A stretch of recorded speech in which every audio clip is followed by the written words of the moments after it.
And welcome back to a fresh episode of the Business Growth Show. I'm your host, Sam Dunning, co-owner over at webchoiceuk.com. And today I'm joined by Michael Haynes.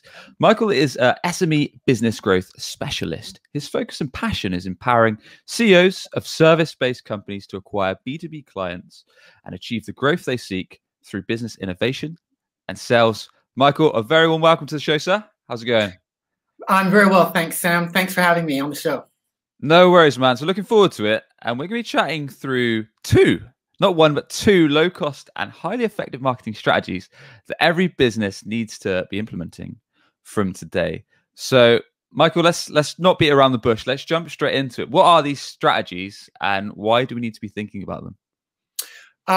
Sure, Sam. So the two strategies that I believe every business, particular our group of SME, small and medium-sized businesses, should be implementing are advocacy marketing and influencer marketing. And these are two strategies that when you're operating in the B2B context in which you're trying to get those business clients and customers, you really want to be leveraging these strategies. The reason why, Sam, for advocacy marketing, first of all, we'll talk about, and advocacy marketing is about leveraging those that your clients, your raving fans that are really showing your business the love. It's really leveraging them to help build and grow your business. Because in B2B, referrals is one of the key ways that business clients and customers, how they go about seeking the products and services that they seek. Got it. So starting with advocacy marketing. So we're talking about leveraging our existing customers, our existing clients, are we? Absolutely. Absolutely. It's really about leveraging them to help promote your business. And there are two key ways you can do so, being referrals and customer references. So referrals is about getting your clients and customers to refer your business to you. And referrals is a key way, as I've said before, Sam, of how you can acquire clients and customers. And this is about leveraging it through various ways. It could be through case studies. Referrals can be through various ways. And you want to be, the key to doing so is to be making sure that you have a system for referral, so it's easy for your clients to refer you. So that's really the key, is having a referral process set up. Okay. And is there a process that you'd recommend, Michael, that we need to kind of be considering about? Are there some best practices rather than just jumping in saying we've got like 30 clients on the books, just pinging them all off an email saying, give me a reference or give me a recommendation. I really want some more clients. Is there a strategy that's going to give us more success and ultimately send more customers our way? Yes, so great question, Sam. So it's really about making sure that you set it up and make it easy for your clients to refer. So you need to be arming them with the right kinds of information. So first of all, you need to let those clients know what kinds of organizations you're looking for.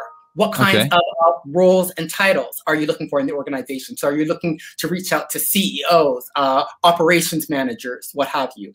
You want to be making sure that it's very clear what are the problems and challenges that you help solve for the ideal kind of client and the kind of problems that you're solving. So making sure you're very clear on those three questions, that you provide that information to those customers that you want to refer. Okay. Also, you need to be making it, Sam, easy to refer. So it's very important that you make it easy, ideally with a preferred way that's going to be easy for those target groups to refer to you. So it might be setting up an online portal where they can be putting the details in. It might be via email where you want to set up some templates whereby they can just easily populate the types of the name, the types of organization, the roles, etc. It might be by phone. So making sure you provide the right kinds of information so they're clear on what to refer, and making sure you use the right kind of channel and setting that up. Yeah.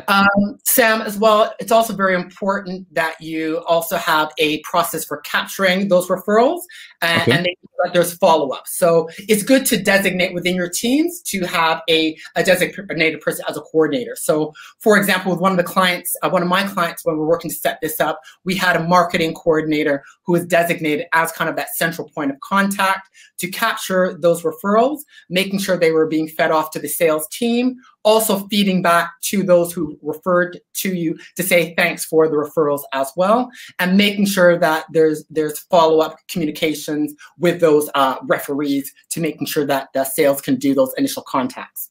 Gotcha.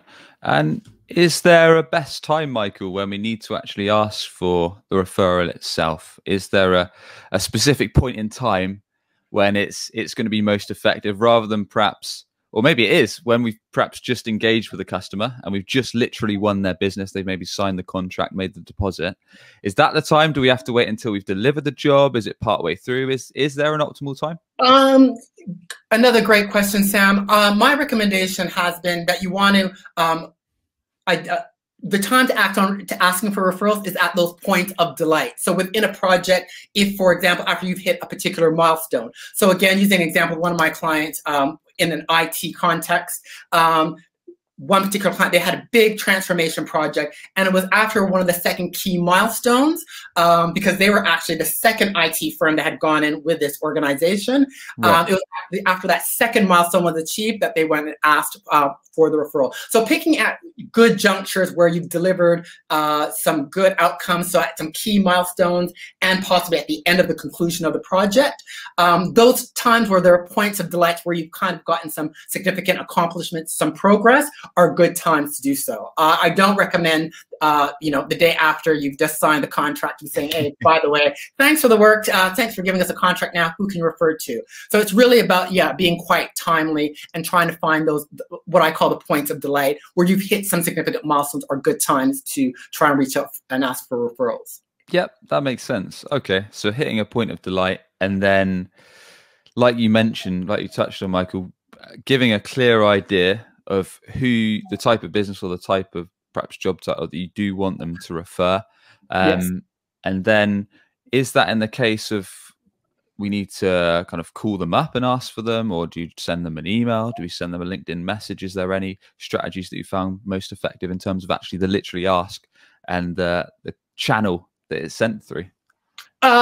So again, it's all about making it easy to refer and trying to utilize what is best that's going to be easiest for those for clients. So in some cases, it's about setting up an email, a pre-formed template. So literally, they're just putting in the information of, in terms of the type of the organization, the title, the challenges that that particular company is looking to have solved. So making it easy. So templated forms, either online, by email, often are really good, so that it's easy to refer, so they don't really have to do a lot of thought. Well, how should I construct the referral? It's like, oh, okay, I've got a name of a company in mind. It's this organization, it's this title, MD, and the challenges they're looking to solve are X, Y, and Z. So it's very easy for the referrer to make the referral on your behalf.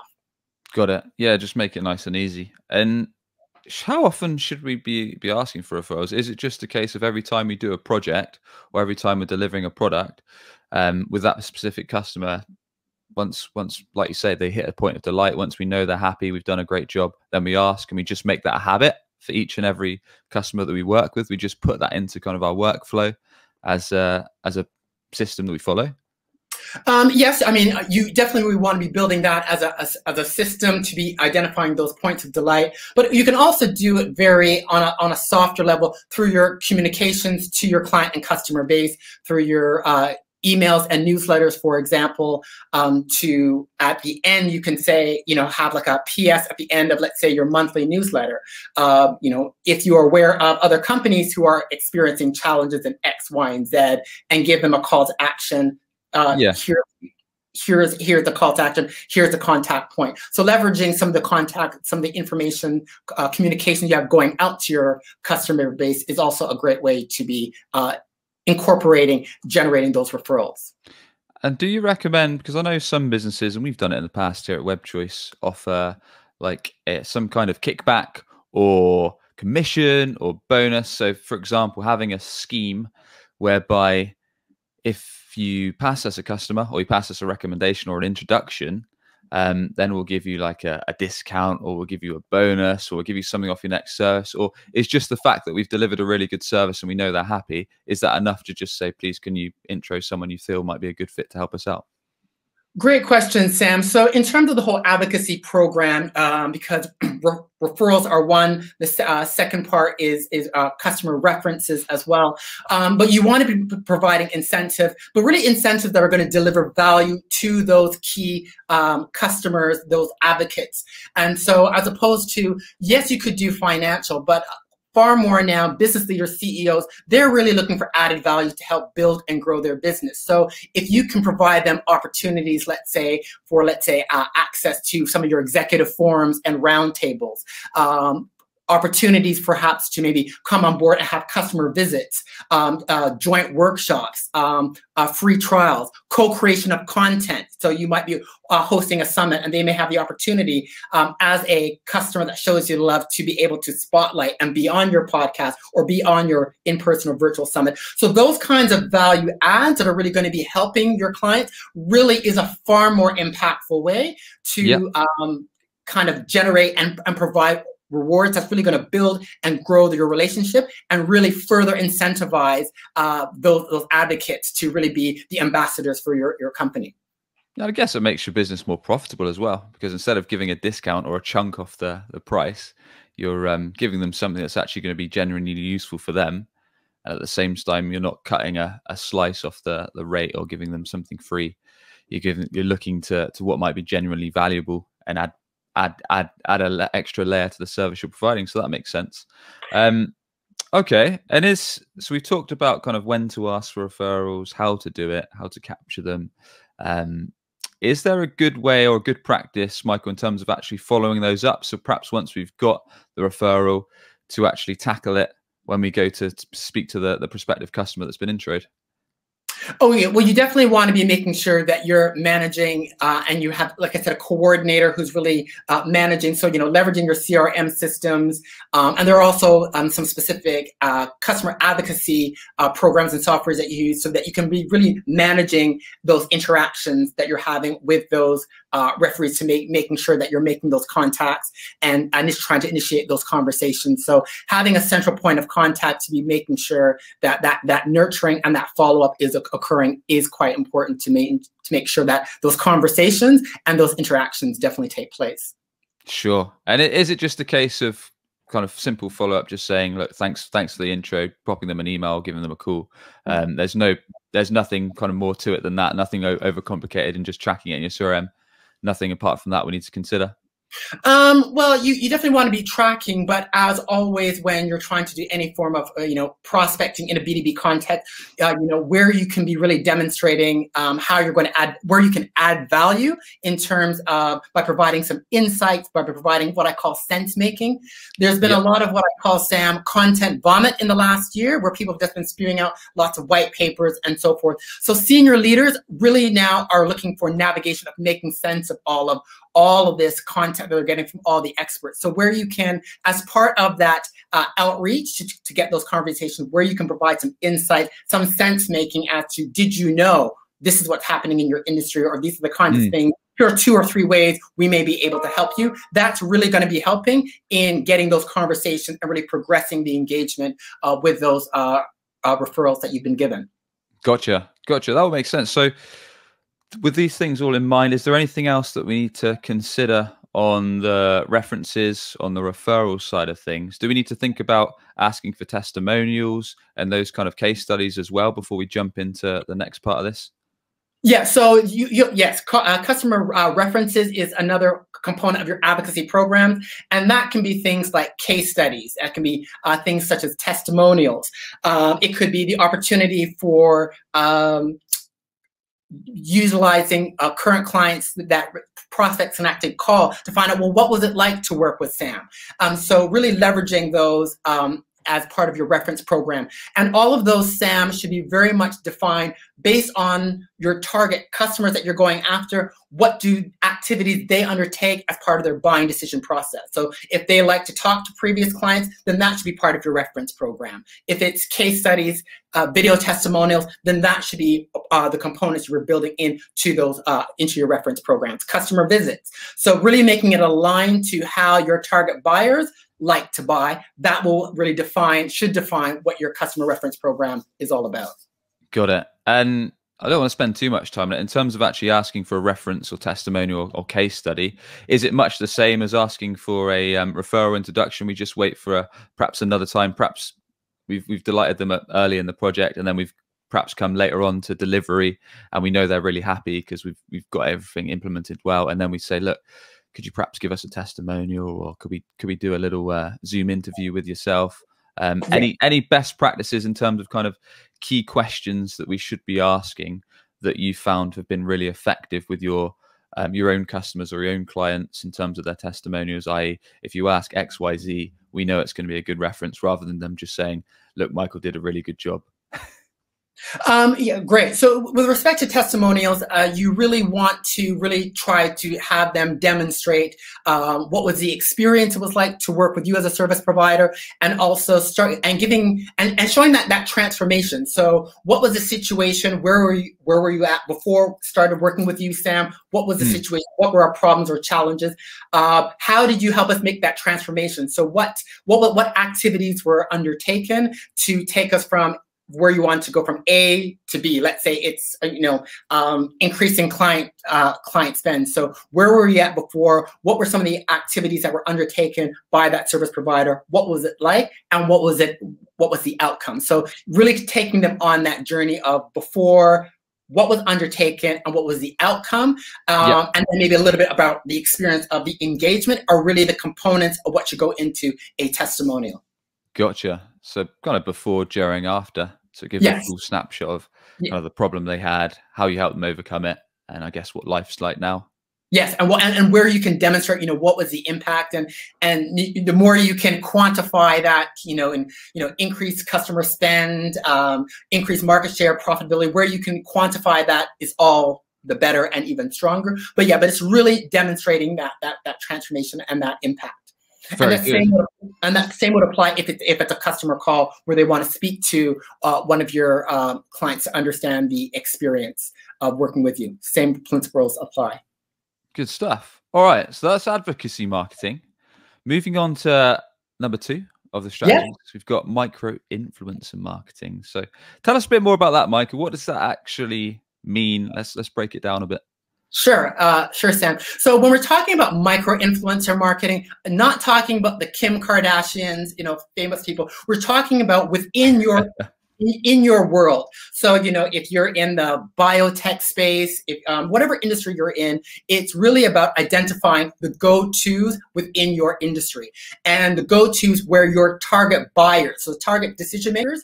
So who are they listening to? What are they watching? What are they reading? So, so what industry and professional associations are they going to, and who are the ones that are writing the articles, the case studies, presenting at those events, that are doing the industry podcasts and blogs? So the go-tos that your target buyers are going to, where they're listening to, reading, and watching them in your world. 99% of the world would have no clue who these people are, but within your industry, they're regarded as the go-tos. Those are the people that you want to be looking to identify and work with to help build and grow your business. Gotcha. Okay. So finding, like you say, not the Kim Kardashian, but the industry leader or such that that your target customers, your potential buyers, are going to be tuning into or engaged in. Makes sense. So examples of that, Sam, would be your looking at your industry and professional associations, for example. So who are the ones that are presenting, doing the webinars, presenting at the big conferences, be it virtual or in person, who are doing some of those feature articles in the publications? Who are the ones that are hosting those industry blogs and podcasts? It's those sorts of people that you want to be looking to and identifying. So your industry and trade association publications, your blogs, your podcasts are some key go-to places. Those that are running the online groups and online communities within your industry, who are heading those up, those are the kinds of people and places you'll be looking to target, those micro-influencers. Got it. Got it. Any best practices in terms of honing those down? If we're completely new to this, Michael, and this is something we've literally just heard of on this podcast now, are there any ways we can go about discovering these? Any perhaps strategies you've had success with? And I guess coming on this podcast is one of them for you. Yeah. So I would say really if you're new to it, is to identify and do a Google search to find out, the industry association for your industry. So if you're in IT and you're located in the UK, so Information Technology Associations, United Kingdom, or you might even go Information Technology Association, London. See what comes up as your industry and professional associations, and start from going onto that website and looking to see, look for the events and seeing who's presenting at those events, if there are publications, who are doing some of the writing of the articles, longer pieces, and start from there. That's often a very good starting point. Got it. Okay. So we appreciate you mentioned a few things like looking to get on industry specific things like the blogs, maybe some podcasts, maybe some webinars, maybe some kind of publications. Are there any ways in terms of actually making sure we reach out effectively to these people? Because I imagine that depending on the industry we're in, some of these things could be either very, very niche, and they might be quite easy to reach out to, let's say, the decision maker that controls whether it's a podcast, in case that's just me you need to speak to, whether it's maybe a well-known blog, maybe it's a huge webinar. Any ways that you've had success with, Michael, in terms of actually reaching out to the people we need to talk to get ourselves in front of these customers that we want to be, I guess, showcasing our brand, showcasing our product that we know we're talking about, and kind of building awareness of ourselves, our company? Sure. Great question, Sam. Look, I'll be honest, it is going to take a bit of work. You need to do some research so that you really can identify. You need to be doing research and understand, well, how can you add value to them? So you really need to understand that particular industry, and for that particular potential influencer, what are some of their key areas of focus? What are they trying to achieve? And how might you be able to add value to them and to their audience? So it could be providing some insights to them. It could be looking at opportunities on how you might collaborate to create content, like getting together and doing a joint live stream show, or writing an article together. So it's really about doing the research and understanding that influencer. What are they focusing on? What is their audience looking for? And then really showing how you can add value to their audience and to them. Got it. Okay. So taking the time to actually understand a bit more about what they're doing. So if it was a podcast or a webinar or something, some kind of media, understanding who they are, who their audience is, how you can work together. And then I guess demonstrating that in your outreach, whether you call them, whether you send them a video message, or whether you send them an email, to show that you understand their world and how you want to be involved. And I guess that there's a win-win for both parties. Absolutely. Do these tend to be... I'd like to just point out, sorry. No, you go ahead.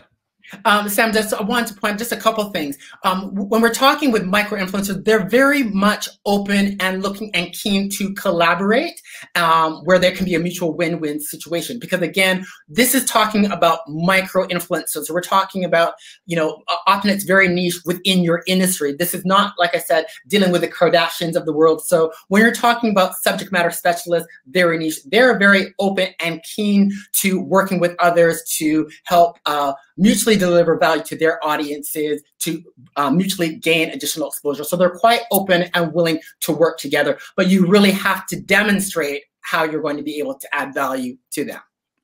It's a great point. Without going off on too much of a tangent, I can certainly vouch for this process, as I've fairly recently, I suppose. I say that because we're fairly busy running Web Choice. We're busy with this podcast. So from time to time, I've got a list of the top, I think it's 50 or 100 marketing podcasts that run. So every, I don't know, few weeks, I'll send a few cold emails to people that control these podcasts so I can basically speak on these. Why do I speak on them? I'm not doing it for fun. I'm doing it because my potential buyers are listening to these marketing podcasts. I can show that occasionally I know what I'm talking about when it comes to websites, SEO, digital marketing. And from that, over time, it builds up our brand, builds up my personal brand, and every now and then we'll get inbound inquiries for Web Choice. Likewise, I did a little webinar a while back, which was incredible. I've never seen results like this before, Michael. I got invited to this webinar just talking about, I think it was unusual ways to grow your business with marketing. And again, basically just shared some lesser known tips to grow your website leads and build conversions on your website. Before the webinar even finished, we had 3 inbound leads through our website and 1 person call us insane. Never seen results like that before. That was from a webinar, but it just shows these are all free strategies that you can do yourself. You just got to do a little bit of research, and the results are proven.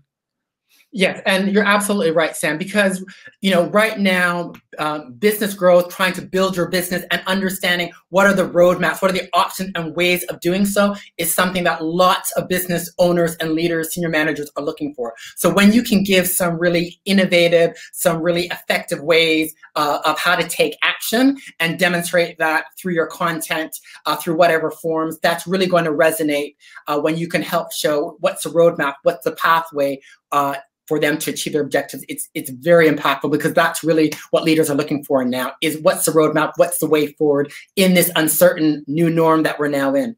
Yeah. And I'm myself, and I'm sure some people, when they hear the word influencer, sometimes we think of kind of paid promotion as well.